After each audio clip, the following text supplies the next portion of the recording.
Welcome to Suman TV. నేను మీ నవీన్. ప్రస్తుతం మనతో హోమియోపతిక్ ఎక్స్పర్ట్ డాక్టర్ చేతన్ రాజు గారు ఉన్నారు. హాయ్ సార్, నమస్తే అండి. నమస్తే సార్. సార్, పల్లెటూళ్ళలో పెద్దవాళ్ళని చూస్తే మనము అంటే ఒక 75-80 ఏళ్ళు ఉన్న వాళ్ళని చూస్తే అసలు నడిచేటప్పుడు ఎక్కడే కూడా అబ్బా కాళ్ళ నొప్పులు అనే మాట రాదు. ఏంటంటే ఏదో ఉంటే ఒకవేళ ఆ సపోర్ట్ కోసం ఏదన్నా ఒక స్టిక్ పట్టుకుంటారు. కానీ ఇప్పుడు జనరేషన్ చూస్తూ ఉంటే సార్ 20-25 ఏళ్ళకే అమ్మ అంత దూరం నేను నడచలేను, నా వల్ల కాదు, మోకాళ్ళ నొప్పులు ఉన్నాయంటారు. సో ఏంటంటే ఈ జనరేషన్కి మొత్తం మనం చూసుకుంటే లైఫ్ స్పాన్ అనేది తగ్గిపోయి రోగాలు అనేవి పెరిగిపోతూ ఉన్నాయి. సో ఈ మోకాళ్ళ నొప్పులు మెయిన్గా చిన్న ఏజ్లోనే రావడానికి రీజన్ ఏంటి? అదేవిధంగా బోన్ స్ట్రెంగ్త్ పెరగడం కోసం హోమియోపతిలో ఎట్లాంటి మెడిసిన్స్ ఉన్నాయి? ఒక పేషెంట్ వచ్చారు మన దగ్గర మోకాళ్ళ నొప్పుల ప్రాబ్లం తోటి. ఏజ్ ఏమో 52 ఏండ్లు. ఓకే. ఫీమేల్ పేషెంట్ ఉండేవాయి. ఆ అమ్మ మొత్తం బాధలు చెప్పుకునేటప్పుడు ఎంతసేపు చెప్పుకున్నారు, ఎంతసేపు బయట వెయిటింగ్ చేసిండ్రు. ఏం చేస్తుండే తెలుసా? ఇట్లా కూర్చొని వాళ్ళ బాబుతో మాట్లాడేటప్పుడు మసాజ్ ఇట్లా మోకాళ్ళకి, మనతో మాట్లాడేటప్పుడు కూడా ఇట్లానే నడుస్తూనే ఉంది. అయితే ఏందమ్మా ఇట్లా నేను ఆపేసినాను అంటే నాకు నొప్పులు పెరుగుతున్నాయి. Okay okay. ఆపేసినాను అంటే నొప్పులు పెరుగుతున్నాయి నాకు. ఇట్లానే ఉంటా మొత్తం రోజు. ఇదే నా పని. టీవీ చూడడం, ఇది చేయడం, ఛానల్ మార్చడం, ఇది చేయడం. అది ఆపితే నాకు నొప్పి పెరుగుతుంది. గ్రేడ్ 3 ఆస్టియోఆర్థరైటిస్ ఉండే. Okay okay. అయితే వీళ్ళు 5 ఉంటారంట ఇంట్లో. 5 ఇంట్లో ఉంటే వాళ్ళ ఇల్లు మొత్తం ఎక్స్పెన్సెస్ నెలకు ఎంత ఉండాలి? మినిమం తక్కువ అన్న ఒక 15-20 వేలు అనుకోండి. 20 అంటే అన్ని రావాలి. పిల్లలు, బట్టలు, మళ్ళా పుస్తకాలు, తిండి గిండి, బయటికి పోవడం, ఇంటికి రావడం, కార్ ఖర్చు, బస్ ఖర్చు అన్ని మొత్తం కలిపి 1 లక్ష వస్తాయి కదా. వాళ్ళకు 15 లక్షలు అవుతుందంట. 15 లక్షలు. వాళ్ళ లైఫ్ స్టైల్ ఎట్లా ఉంది బై? పెద్ద ఇల్లు. మనం పెట్టుకునే దాన్ని బట్టి సార్. ఎందుకంటే ఇప్పుడు 20,000 జీతం సంపాదించేటోళ్ళు కూడా 15,000 ఖర్చు పెట్టుకుని 5,000 మిగిలించుకుంటా ఉన్నారు. ₹1,00,000 వచ్చేటోడికి సరిపోవట్లేదు. అయితే ఏంది వాళ్ళు రెగ్యులర్ అయిపోయారు, జర తగ్గినాయి వాళ్ళకు. అయితే అప్పుడు ఓపెన్ అప్ అవుతారు కదా పేషెంట్లు, జర ఫ్రీ అవుతారు.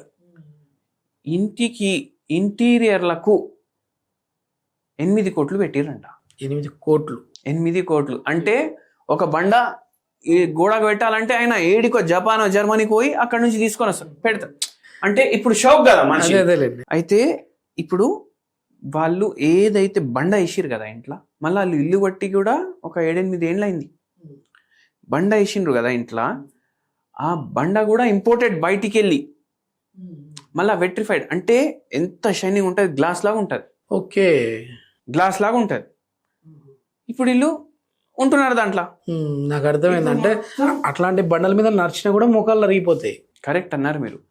ఇప్పుడు వాళ్ళకు ఎట్లా అంటే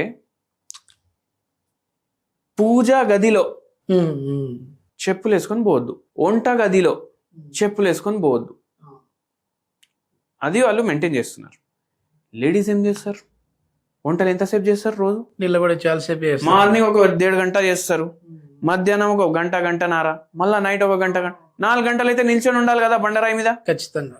ఇప్పుడు మీరు ఒకటి గుర్తు చేసుకోండి, మీ నాయన వాళ్ళ నాయన, మీ తాత ఎంత స్ట్రాంగ్ ఉంటుండే. అవును. మా నాయన వాళ్ళ నాయన కూడా ఫుల్ స్ట్రాంగ్, పత్తడిపోటు బాడీ ఉంటుండే వాళ్ళది.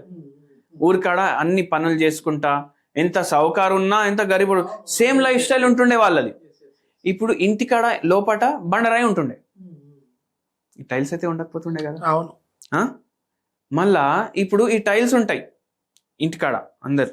ఆ టైల్స్ అంటే అంత మీరు ఎంత ఎదిగితే, ఎంత డబ్బు ఖర్చు పెట్టి ఏదైనా లగ్జరీ అలవాటు మనం చేసుకుంటే మనకు అంత రోగాలు వస్తాయి. ఇప్పుడు ఈ బండరాయిలు ఊర్లో ఉంటాయి, వాళ్ళకి మోకాళ్ళ నొప్పులు తక్కువ ఉంటాయి. మీకు గమనించండి. నిజమే. ఎందుకు? మనం దాని మీద నిల్చున్నా నడుస్తున్నా మనకు ఫిజియోథెరపీ అవుతుంది. మనకు ఆర్చెస్ ఉంటాయి మన ఫీట్లా, అంటే పాయింట్లు ఉంటాయి. Acupuncture points. అక్యుపంక్చర్ పాయింట్లు కాదు, మన బాడీ డిజైనింగ్ ప్రకారం పాయింట్లు ఉంటాయి. ఆ పాయింట్లు ఏం చేస్తాయి? ఏ కాడ ఎంత వెయిట్ పడాలి. Okay okay. దేవుడు అట్లా డిజైన్ చేసిండు మన బాడీని. మనం ఏం చేస్తాం? ఇట్లా పాలిష్ బండలు వేసుకొని టైల్స్ అనే దానికి పేరు పెట్టి, వెట్రిఫైడ్ అని పేరు పెట్టి, అవి టెంపరేచర్ కూడా దాన్ని చక్కగా ఉండదు. ఇప్పుడు మన బండరాయి ఉంది అనుకో, అట్మాస్ఫియర్ టెంపరేచర్ ఎట్లుంది ఆ బండరాయి టెంపరేచర్ కూడా జర సిమిలర్ ఉంటుంది, అనివేరి ఉంటుంది దాని సర్ఫేస్ కూడా. ఇక్కడ చలికాలంలో మరీ చల్లగా అయిపోతాయి, వేడి కాలంలో ఇంకా వేడిగా అయిపోతాయి, ఈ వేరేవి కొత్తవి. అయితే దానివల్ల కూడా మన వెయిట్ డిస్ట్రిబ్యూషన్ ఎట్లయితే ఉండాలి పాదాలకు అది చేంజ్ అయిపోతుంది. దాంతో పాదాల్లో స్వెల్లింగ్, మోకాల్లో నొప్పి, ఈ ఉంటాయి కదా హిప్ జాయింట్స్, ఈ చిప్పలు పాడవడం ఇట్లా అవుతుంది. సో ఈ పేషెంట్లో కూడా అట్లా అయింది. ఇప్పుడు మనం ఇప్పుడు చూడండి, చిన్న పల్లెటూరు అనుకోండి, అక్కడ మోకాలు నొప్పి పేషెంట్లు తక్కువ ఉంటారు. ఎందుకంటే వాళ్ళకి సాధనాలే ఉండవు కదా, ఒక్క కాడికి ఇంటికొకడికి పోవాలంటే వాకింగ్ పోతారు వాళ్ళు 1.5 కిలోమీటర్ 2 కిలోమీటర్స్. మనలాగా యాక్టివ్ వేసుకొని బర్రని వెళ్ళిపోరు వాళ్ళు, అవునా కదా. అయితే షుగర్ పేషెంట్లు తక్కువ ఉంటారు, మోకాలు నొప్పి పేషెంట్లు తక్కువ ఉంటారు. అందుకే డాక్టర్లు అందరూ సిటీకి వచ్చి పెడతా ఉంటారు హాస్పిటల్స్. అయితే ఇప్పుడు మళ్ళా పల్లెటూరు నుంచి చిన్న టౌన్కి వెళ్ళండి, జర చిన్న చిన్న ప్రాబ్లంలు పెరుగుతాయి, అవునా కదా. ఇంకా పెద్ద సిటీకి రండి, మోకాలు నొప్పి, షుగర్ వ్యాధి, బీపీ వ్యాధి, ఈ పేషెంట్లు పెరుగుతారు. సిటీలోకి వెళ్ళి డెవలప్డ్ సిటీ టోక్యో లేదంటే New York, new Jersey full developed, అటు గోక్కోవడానికి కూడా ఒక మషిన్ ఉంటుంది. సో అప్పుడు ఏమైపోతాయి, ఇంకా రోగాలు పెరుగుతాయి, క్యాన్సర్ వ్యాధులు, ఆటో ఇమ్యూన్ ప్రాబ్లంలు, ఇవన్నీ. ఎంత డెవలప్మెంట్ అవుతున్నాం మనం, మన శరీరానికి అంత హాని చేస్తున్నాం, సింప్లిసిటీ మనం లీడ్ చేస్తలేం. మళ్ళా ఈ టైల్స్ ఉన్నాయి అంటే మళ్ళీ యాక్యుప్రెషర్ చెప్పులు వేసుకుంటాం. మనకు ఫ్రీలా బండరాయి మీద యాక్యుప్రెషర్ అవుతుండే కదా, మట్టిలో నడిస్తే యాక్యుప్రెషర్ అవుతుంది కదా, మళ్ళీ చెప్పులు ఎందుకు మనకు, అవునా కదా. సో అట్లా చెప్పులతోటి ప్రాబ్లం అవుతుంది. మళ్ళీ ఇంకోటి హై హీల్స్ వేసుకుంటారు కొన్ని లేడీస్. అవును, ఏందండి ఎందుకు అయ్యమ్మ ఆయన జర పొడుగుంటారు, మళ్ళీ ఫోటో తీస్తే మనకు కరెక్ట్గా రావాలి కదా ఫ్రేమ్ అనేసి అంటారు. దానికోసం హై హీల్స్ వేసుకుంటారు. దాంతో నరాల బలహీనత, నడుము నొప్పి ప్రాబ్లం, మోకాల నొప్పులు, పాదాల కింద తిమ్మిర్లు, మంటలు, ఇవన్నీ దానివల్ల వస్తాయి. Okay okay. సో లైఫ్ని మాడిఫై మనం మన హెల్త్ కోసం చేసుకోవాలి, కానీ మన బాడీ మాడిఫికేషన్ లైఫ్ థ్రెటనింగ్ అవ్వద్దు. అట్లా మళ్ళీ ఈ పేషెంట్కి మనం ఏం చెప్పినాము, మీ ఇష్టం అమ్మా ఇట్లా ఉంటుంది, ఇట్లా మీరు ఇంత తయారు చేసుకున్నారు కదా ఇట్లా ఉంటుంది, మనం మందులు అయితే ఇవ్వడం స్టార్ట్ చేస్తాం. తగ్గడం స్టార్ట్ అయింది. ఓకే, తగ్గడం స్టార్ట్ అయినాక ఏందమ్మా మళ్ళా బండ అది ఏంది సార్ మీరు అది అన్నారు కదా అట్లా మళ్ళీ కోట్లు పెట్టించి బండలు వేయించడం, మళ్ళీ ఏం చేసినామంటే ఏం లేదు సార్, ఇప్పుడు నేను పూజా గదిలో పోగానే కింద కూర్చుంటా, మ్యాట్ వేసుకొని కూర్చుంటా, ఇప్పుడు వంటింట్లో పోతలేను, నేను చెప్పులు వేసుకొని ఉంటున్నా ఫుల్ డే. Okay okay.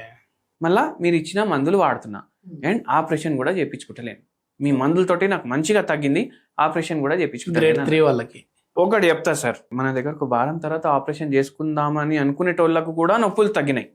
కానీ నేను ఒకటి చెప్తా, మనము ఎంఆర్ఐ కానీ ఎక్స్రే కానీ సిటీ కానీ ఎప్పుడు చేపిస్తాం, మనకి డిసీజ్ ముదిరింది అని తెలిసినప్పుడు డాక్టర్లు రెఫర్ చేసినప్పుడు ఎప్పుడు రెఫర్ చేస్తారు. మనకు పరేషాని దానివల్ల వస్తుందంటే మనం డాక్టర్ దగ్గర పోతాం.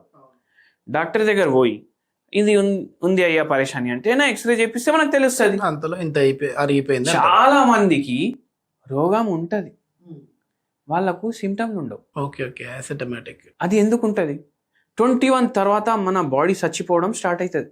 ఓకే, 80 ఏండ్లకు మనం చచ్చిపోయినా ఆ ప్రాసెస్ ఏమో 21 ఏండ్లకు స్టార్ట్ అవుతుంది. Okay okay. మెల్లమెల్ల సంపుకుంటా బాడీ ఒక పూర్తిగా మన ఆత్మ వెళ్ళిపోతుంది బాడీలోకి వెళ్ళి. సో ఈ ఎక్స్రేలు ఎంఆర్ఐలు ప్రతి పేషెంట్కి ప్రతి మనిషికి చేపించినాం అనుకోండి, కొందరికి నడుములో ప్రాబ్లం, కొందరికి మెడలో ప్రాబ్లం, కొందరికి మోకాల్లో ప్రాబ్లం, కొందరికి పాదాల కింద ప్రాబ్లం, ఏదో వస్తూనే ఉంటుంది. కోవిడ్ టైంలో టెస్ట్ చేస్తే అందరికీ బయటపడతా ఉన్నట్టు, అందరికీ బయటపడ్డా. ఇప్పుడు అందరికీ కోవిడ్ ఉండే కానీ అందరికి సిమ్టమ్లు లేకుండే కదా. అట్లనే సో మనం మెయిన్ సిమ్టమ్స్ ఫస్ట్ తగ్గించేయాలి.